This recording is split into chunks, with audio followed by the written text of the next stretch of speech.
పింఛం విప్పిన నెమలికి మల్లె తొలకరి జల్లుల మేఘం మల్లె అలజడి హృదయం మాడిన కూచిపోడి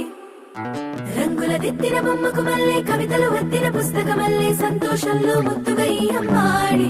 ఆరారు ఋతువుల అందం ఒకటిగా కలిపి వింతలు ఏడు పక్కకు జరిపే కొత్తగా పుంతలు తొక్కెను ఈ అరవిందం అమ్మమ్మో తాండవమాడే కృష్ణుడి నుండి వేణువ గానం తీయగ పండి రాధకు ప్రాణం ముప్పొంగే ఆనందం